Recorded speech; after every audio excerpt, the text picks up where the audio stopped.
This is Andrew Abraham. I'm a trend follower.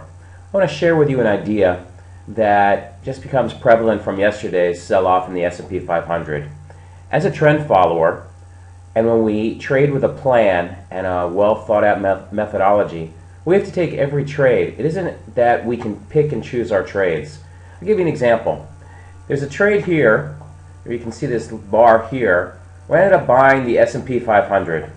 Believe it or not, it was one of the strongest because of probably this rally from the October lows and the recent rallies. But I had a buy, and I really, if I had to think about it, I wasn't comfortable taking it. It wasn't a trade I wanted to take, but I know that I don't know the future, that I know that anything can happen. So there's no second thinking, there's no second thoughts. I took the trade.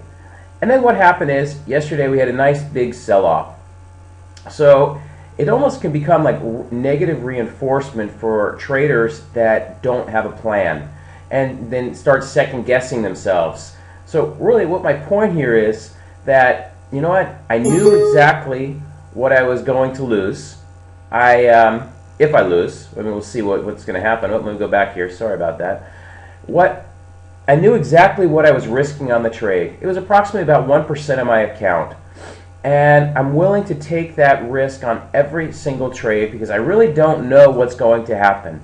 And as methodical and consistent trend followers, this is what we have to do. Take every trade, not second guess. And even when we have trades that don't work, that we don't even want, we didn't even really want to take, that, you know, you just have to go with it and just keep on putting them on and putting them on, because what happens is we end up stumbling into some really interesting trades. I'll give you like another short example. One second. I'll give you another example. How we know that we don't know the future when we're trading commodities or stocks or anything, or just basically trend following. I've been in this trade, this cocoa trade. I've been short cocoa since November 10th.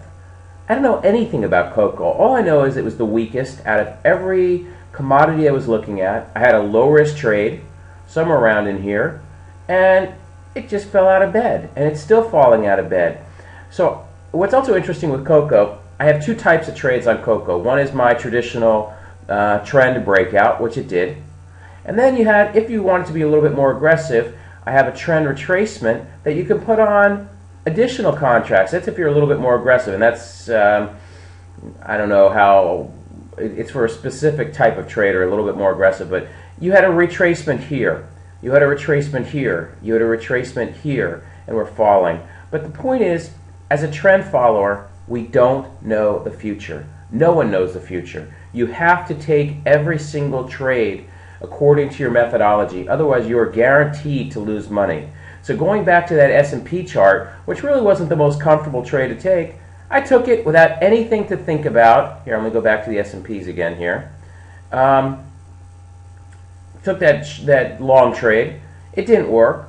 I'm not emotionally impacted. I don't care. I couldn't care for less.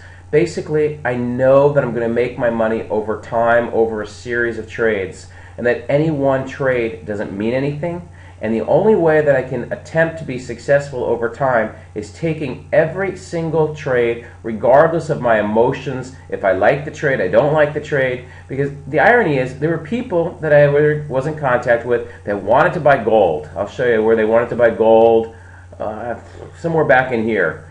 And I had a conversation, and they said, well, where are you buying? And I said, well, I have a buy stop taking out the prior highs in the low 1800 range. I don't know if I don't know if that trade will hit or not hit. The bottom line is they wanted to buy gold, and they probably did buy gold, and then gold fell out of bed, and they took a big loss. So really the point is to trade with a plan, take low-risk bets, and mostly trade with the trend. Our personal opinions mean absolutely nothing. And this is what you need to learn as a trend follower if you want to be successful, and I'm looking to help you to become successful.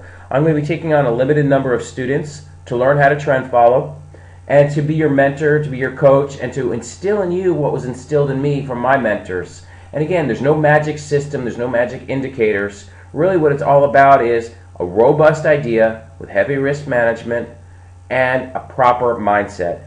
This is Andrew Abraham. Thank you.